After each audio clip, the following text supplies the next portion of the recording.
harus merupakan kehendak masyarakat Indonesia yang dipresentasikan dalam majority di Majelis Permusyawaratan Rakyat. Ya. Terus ada majority dalam MPR yang setuju bahwa ada perubahan di Undang-Undang Dasar 1945 mengenai jabatan presiden.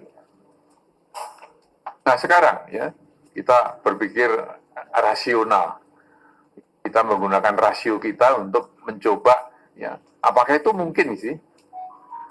Nah, ternyata memang jawabannya tidak mungkin karena apa? Kalau di MPR itu kan DPR plus DPD. Di DPR sendiri ya dari 9 partai politik hanya 3 partai politik ya yang setuju ya untuk mengubah itu. Yang 6 partai politik tidak setuju. Dibawa ke MPR. Di MPR ditambah DPD tidak setuju.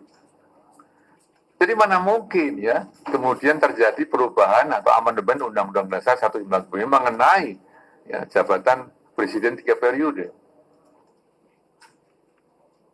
Yang kedua, ya, sampai sejauh ini tidak ada kegiatan apapun ya di DPR, di pemerintahan, di lembaga pemilu yang mengisyaratkan adanya persiapan-persiapan untuk penundaan pemilu. Nggak ada.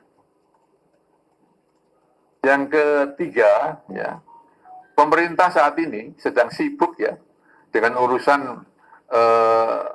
melakukan penyehatan ekonomi nasional dalam situasi global yang memang tidak menguntungkan. Juga sedang menyelesaikan mitigasi COVID-19. Mudah-mudahan ya segera tuntas setelah ada perkembangan yang sangat baik. Jadi belum ada atau tidak ada sama sekali kehendak membahas masalah perpanjangan 3 periode. Ya. Yang keempat, sudah berkali-kali sebenarnya Presiden sudah menjawab sebenarnya ya, kadang-kadang ya kayak angin lalu aja terhapus ya, oleh hiruk pikuknya hoax dan pemberitaan-pemberitaan yang lain. Pada saat ada wacana tentang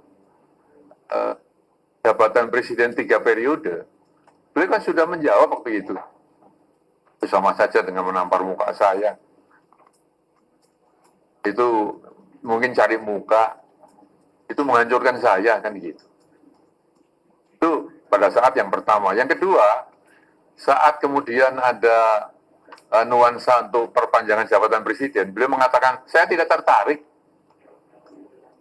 Yang ketiga, pada saat penundaan pemilu, ya, wacana itu, beliau juga berkomentar, saya akan patuh taat kepada konstitusi.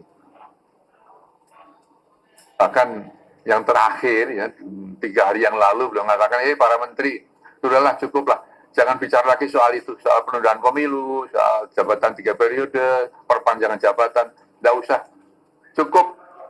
Ya, artinya apa? Dengan keempat argumentasi ini sebenarnya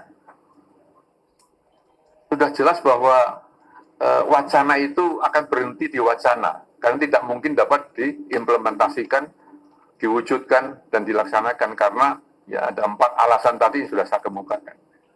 Lalu mengapa kita kemudian masih meributkan soal itu? Meributkan, mempermasalahkan, mendebatkan sesuatu yang tidak mungkin terjadi.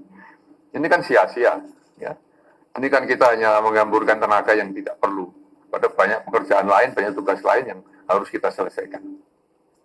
Nah, tadi teman-teman mahasiswa mencatat ini, memahami ini, dan mudah-mudahan ya komunikasi kita pada hari ini ya bisa menghasilkan satu kesepahaman ya antara pemimpin dan yang dipimpin, antara pemerintah dan masyarakat, ya, sehingga paling tidak ya kita tidak lagi terjebak kepada wacana-wacana yang sebenarnya ya tidak mungkin dapat dilaksanakan. Pemerintah dan masyarakat tentu lebih berkonsentrasi menghadapi masalah-masalah yang sangat penting ya untuk kehidupan masyarakat.